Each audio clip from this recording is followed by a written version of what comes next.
রাসূলুল্লাহ সাল্লাল্লাহু আলাইহি ওয়াসাল্লামের ভাষা অনুযায়ী, ভাষ্য অনুযায়ী অন্যায়ভাবে যে কাউকে হত্যা করা হবে, আবু সাঈদের বিষয়ে তখনই প্রশ্ন উঠতে পারত যখন আবু সাঈদের হাতে অস্ত্র থাকত। আবু সাঈদের বিষয়ে তখনই প্রশ্ন উঠতে পারত যখন আবু সাঈদও অস্ত্র দিয়ে কাউকে পাল্টা আঘাত করছিল। কিন্তু আবু সাঈদ তো নিরস্ত্র ছিল, সারা পৃথিবীর মানুষ দেখেছে। তাই একজন নিরস্ত্র মানুষকে আপনি গ্রেফতার করতে পারেন, আপনি একজন নিরস্ত্র মানুষকে বিচার বিভাগের মাধ্যমে শাস্তি দিতে পারেন। এটা কোন দেশের আইন, কোন দেশের রুলস যে আপনি তাকে ডাইরেক্ট গুলি করে হত্যা করবেন? তো অন্যায়ভাবে যে কোনো ব্যক্তিকে হত্যা করা হয় অবশ্যই সে শহীদের মর্যাদা পাবে ইনশাআল্লাহ। শায়েখ মৃত ব্যক্তিকে কেন্দ্র করে মৃত ব্যক্তির পরিবারের পক্ষ থেকে যে খাবারের আয়োজন করা হয় তা কিসের অন্তর্ভুক্ত হবে? রাসূল সাল্লাল্লাহু আলাইহি সাল্লামের সুন্নাত হচ্ছে, যেই বাড়িতে মাইয়েত মারা গেছে পাড়া প্রতিবেশীরা ওই বাড়িতে খাবার পৌঁছে দিবে, আর সেই বাড়িতে কোনো খাবার রান্না হবে না, অন্তত 3 দিন সেই বাড়িতে কোনো খাবার রান্না হবে না। পাড়া প্রতিবেশীরা সেই বাড়িতে খাবার পৌঁছে দেবে। কিন্তু এটা আল্লাহ রাসূলের আদেশ, হাদিস। আপনি যদি আজকে যাওয়ার সময় বই পান তাহলে রাসূল সাল্লাল্লাহু আলাইহি ওয়াসাল্লামের সালাত বইয়ে অথবা মুমূর্ষ থেকে কবর পর্যন্ত বই, সে বইয়ে পাবেন এই হাদিস দেওয়া আছে। আমরা সেটিকে উল্টিয়ে নিয়ে কি তৈরি করলাম? যেই বাড়িতে মৃত ব্যক্তি মারা গেছে সেই বাড়িকে খাবারের নামে আনন্দের উৎসবের জায়গা পরিণত করা হবে। যে গরু জবাই হচ্ছে, খাসি জবাই হচ্ছে, মানুষ আনন্দের সাথে সেখানে এসে খাচ্ছে, অথচ মানুষের সেখানে কষ্ট পাওয়া উচিত। তাদেরকে তাজিয়া, তাদের শোকে শোকিত হওয়ার কথা, শোক সন্তপ্ত হওয়ার কথা, শোক প্রকাশ করার কথা, সেটি না করে তারাও আনন্দের মাধ্যম হিসেবে খাবারকে গ্রহণ করছে, আমরাও গ্রহণ করছি। তো একটি মৃত বাড়িতে আনন্দের যে সিম্বল, সেই সিম্বলগুলো থাকুক, এটা লজিক্যাল নয়। খাবার আনন্দের সিম্বল, বিশাল খাবারের আয়োজন, এটা আনন্দের প্রতীক। বিয়ে বাড়িতে বিশাল খাবারের আয়োজন হয়, এই বাড়িতে তো মানুষ মারা গেছে, সেখানে আনন্দের প্রতীক কি করতেছে? এটা অযৌক্তিক। আমি কিভাবে আমার ব্যক্তিগত জীবনে এবং আমার পেশাগত জীবনে সফলতা অর্জন করতে পারি, এমন কোনো আমল আছে কি যেটির দ্বারা আমি নিজের প্রতি বিশ্বাস ধরে রাখতে পারবো? নিয়মিত 5 ওয়াক্ত সালাত জামাতের সাথে আদায় করা। নিয়মিত 5 ওয়াক্ত সালাত জামাতের সাথে আদায় করলে আপনার অন্তরের উপর আপনার কন্ট্রোল ক্ষমতা প্রতিষ্ঠিত হয়। ড্যাফোডিল বিশ্ববিদ্যালয়ের বক্তব্যে শয়তানের যে আলোচনা, সেখানে স্পষ্টভাবে আমি বিস্তারিত তুলে ধরেছি যে আপনার অন্তর কিভাবে আপনার কন্ট্রোলে আসে। যেমন আল্লাহর নবীর শয়তান ইসলাম গ্রহণ করে নিয়েছিল, আত্মসমর্পণও করেছিল, আপনার শয়তান আত্মসমর্পণ করবে যদি আপনি অন্তরের সাথে এই ফাইটে জিতে থাকেন, জয়যুক্ত থাকেন। কি 5 ওয়াক্ত সালাত আমি আদায় করবই করবো, এর চেয়ে জরুরি কোনো কাজ নাই, আর আমি মসজিদে গিয়ে জামাতে আদায় করব। এই ফাইটে যতক্ষণ আপনি জয়যুক্ত আছেন ততক্ষণ আপনার অন্তরের উপর আপনার কনফিডেন্স, আপনার কন্ট্রোল, আপনার ব্যক্তিগত পেশাগত সকল জীবনে আপনার সফলতা আপনার হাতে ধরা দিবে ইনশাল্লাহ। খেলাফত ও শরীয়ত বাস্তবায়নের পথ পদ্ধতি কী? খেলাফত এবং শরীয়ত বাস্তবায়নের জন্য সুযোগ তৈরি করবে আল্লাহ, আর চেষ্টা আমাদের। তো আমাদের চেষ্টার যে পয়েন্টগুলো আজকে তুলে ধরেছি, সে পয়েন্টগুলোই। আপনি গণতন্ত্র দিয়ে পারবেন না। 100 বছর মুসলমানেরা চেষ্টা করেছে গণতন্ত্র দিয়ে ইসলামী খেলাফা প্রতিষ্ঠা করতে। আলজেরিয়া, মিশর, পাকিস্তান, অসংখ্য জায়গায় কোথাও সফল হয়নি। আর একটা তন্ত্রের জন্য 100 বছর যথেষ্ট। তাহলে আপনাকে কি করতে হবে? শক্তিশালী প্রতিষ্ঠান তৈরি করতে হবে, ব্যাপক দাওয়াতি কাজ করতে হবে। শক্তিশালী প্রতিষ্ঠান আর ব্যাপক দাওয়াতি কাজ, এরকম 5 আগস্ট প্রতি 15-20 বছর পর পর আপনি চান্স পাবেন, আসবে। আবারও 15-20 বছর পর এই সিস্টেম যদি থাকে, এটা জালেম সিস্টেম, এই জালেম সিস্টেম আবার জালেম তৈরি করবে, আবার স্বৈরাচার তৈরি করবে, আবার আপনার জন্য সুযোগ আসবে। এই 5 আগস্টের সুযোগ আপনারা হারিয়ে ফেলেছেন এই 2টা না থাকার কারণে। তাহলে এই 2টার পিছনে ইনভেস্ট করেন, আবার যখন এরকম 5 আগস্ট আসবে, আল্লাহ সুযোগ তৈরি করে দিবে, তখন আপনাদের জন্য সুযোগ তৈরি হবে। সুযোগ তৈরি হলে কাজে লাগানোর সক্ষমতা থাকতে হবে, সেই সক্ষমতাটা তো আমাদের নাই। এটা তো এই 5 আগস্ট আমাদের চোখে আঙ্গুল দিয়ে দেখিয়ে দিল যে এই সক্ষমতা আমাদের নাই।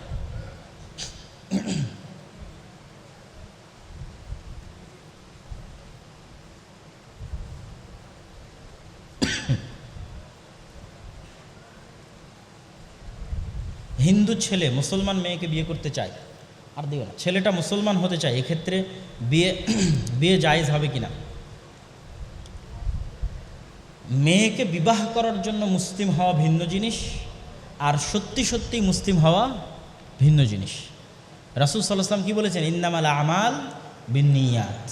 আগে তাকে নিয়াত সাফ করতে হবে। আমি একজন মেয়েকে ভালোবাসি, তাকে পাওয়ার জন্য মুসলমান হব, এটির দরকার নেই। সত্যিই যদি ইসলামের প্রতি আস্থা এবং বিশ্বাস থাকে এবং সেই কারণে আমি ইসলাম গ্রহণ করছি, তারপরে আমি বিবাহের প্রস্তাব দিচ্ছি, তো ইসলাম গ্রহণ করলে এবং ইসলাম গ্রহণের বিষয়টি সত্য হলে, অন্তর থেকে হলে, শতভাগ ইখলাস এবং নিয়াতের সাথে হলে, তাহলে সেই ছেলের সাথে বিবাহ দেওয়াতে সমস্যা নেই। ঘুমের মধ্যে ভয়ে আতকে উঠি, করণীয় কি? অবশ্যই আপনি যে সুন্নাত জিকিরগুলো আছে সেগুলো পড়েন না। নাস, ফালাক, ইখলাস, আয়াতুল কুরসি, সূরা বাকারার শেষ 2 আয়াত, সূরা ফাতিহা। আবার বলি, নাস, সূরাতুন নাস, কুল আউযু বিরাব্বিন নাস, সূরাতুল ফালাক, কুল আউযু বিরাব্বিল ফালাক, সূরাতুল ইখলাস, কুল হুয়াল্লাহু আহাদ, সূরা ফাতিহা, আলহামদুলিল্লাহি রাব্বিল আলামিন, আয়াতুল কুরসি, আল্লাহু লা ইলাহা ইল্লা হুয়াল হাইয়ুল কাইয়্যুম, সূরা বাকারার শেষ 2 আয়াত, আমানার রাসূল। এই বিষয়গুলো যদি আপনি প্রতিদিন সকাল সন্ধ্যায় আপনার বাড়িতে, আপনার জীবনে আমলে রাখেন, তাহলে সেই বাড়িতে এবং আপনার জীবনে শয়তানের অস্তিত্ব থাকবে না। আপনি ঘুমানোর সময় হাতে হালকা থুতু ছিটিয়ে পুরো শরীরে মেখে নেবেন, ইনশাআল্লাহ শয়তান থেকে আপনি মুক্ত অবস্থায় থাকবেন এবং ঘুমানোর দোয়া পড়ে ঘুমাবেন।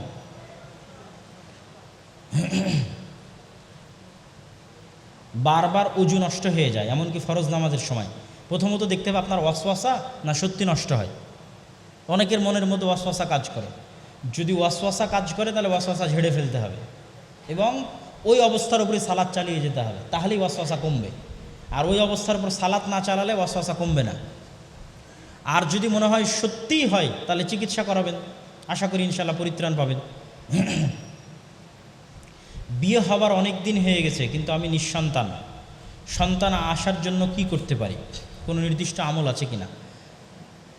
দোয়াই তো নির্দিষ্ট আমল। আল্লাহ সুবহানাহু ওয়া তাআলার নিকটে কায়ে মনোবাক্যে প্রার্থনা করা, চাওয়া, 2 রাকাত সালাত আদায় করে ক্রন্দন করা, আল্লাহর কাছে চাওয়া, এটিই তো নির্দিষ্ট আমল।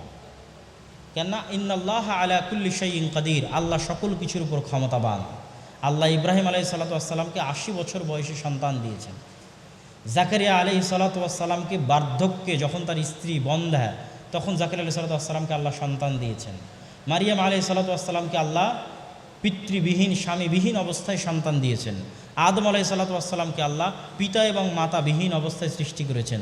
তাহলে যে আল্লাহ এগুলো করতে পারেন, ইয়াখলুকু মা ইয়াশা, ইয়াহাবু লিমান ইয়াশাউ ইনাসা ওয়া ইয়াহাবু লিমান ইয়াশাউ যুকুর, আল্লাহর কোরআনের আয়াত এটি, যে আল্লাহ যা ইচ্ছা তাই সৃষ্টি করতে পারেন। আল্লাহ যাকে ইচ্ছা তাকে কন্যা সন্তান দান করেন, যাকে ইচ্ছা তাকে পুরুষ সন্তান দান করেন। তাহলে এটার ক্ষমতা কার কাছে? আল্লাহর কাছে। আর আল্লাহর কাছে পেতে হলে কি করতে হবে? দোয়া। আপনার দোয়া কত কায়মনোবাক্যে হচ্ছে, কত নত অবস্থায় হচ্ছে, কত ক্রন্দনরত অবস্থায় হচ্ছে, সেটির উপর নির্ভর করবে আল্লাহ সুবহানাহু ওয়া তাআলা এটিকে কবুল করা। নামাজ পড়ার সময় সাংসারিক চিন্তা মাথায় আসে, এ বিষয়ে করণীয় কি? আমি সব সুন্নাত সহ রোজা পর্দা করি, কিন্তু নামাজ পড়তে গেলেই অমনোযোগী হয়ে যায়। সালাতের ক্ষেত্রে অমনোযোগিতা দূর করার 1 নম্বর বুদ্ধি হচ্ছে সালাতের প্রস্তুতি। বেশিরভাগ ক্ষেত্রে 90% মুসল্লি সালাতের প্রস্তুতি গ্রহণ করে না। সালাতের প্রস্তুতি আপনি গ্রহণ করছেন, এটি বুঝবেন কিভাবে? আজান দেওয়া মাত্রই সকল কাজ স্টপ, আজান দেওয়া মাত্র শাটার বন্ধ, আজান দেওয়া মাত্র ল্যাপটপ বন্ধ, আজান দেওয়া মাত্র মোবাইল বন্ধ, আজান দেওয়া মাত্র বক্তব্য বন্ধ, গল্প বন্ধ, এবার প্রস্তুতি শুরু। সালাতের একটা লম্বা প্রস্তুতি আছে। আপনি ভালোভাবে সুন্নাত অনুযায়ী উজু করলেন, সুন্নাত অনুযায়ী উজু করে ভালো কাপড় পরিধান করলেন, পরিধান করে মসজিদে গেলেন, পায়ে হেঁটে গেলেন, মসজিদে গিয়ে মসজিদের হক 2 রাকাত সালাত আদায় করলেন, তারপর অপেক্ষায় থাকলেন কখন জামাত হবে। এই লং প্রসেসের মধ্যে দিয়ে যে যাবে তার মনোযোগ, আরেকজন জাস্ট উজু করেই জামাতে ঢুকে গেছে, এই 2 জনের মধ্যে আসমান জমিনের পার্থক্য আছে মনোযোগে। তা এটি সাইকোলজিক্যাল ব্যাপার, মনস্তাত্ত্বিক ব্যাপার। যে এই লম্বা প্রস্তুতি নিয়ে সালাতে যাবে, অবশ্যই তার সালাতে মনোযোগ আর 10 জনের চেয়ে বেশি থাকবে। 2 নম্বর, সালাতের যে আয়াত এবং সূরাগুলো আছে, যে দোয়াগুলো আছে, এগুলোর অর্থ নিজের মাথায় গেঁথে রাখা। এগুলোর অর্থ যদি নিজের মাথায় গেঁথে রাখেন এবং পড়ার সময় মনে রাখার চেষ্টা করেন যে সেই অর্থ মাথায় রেখে আপনি পড়তেছেন, তাহলে কিছুটা হলেও আপনার মনোযোগ বাড়বে বলে আশা করা যায়।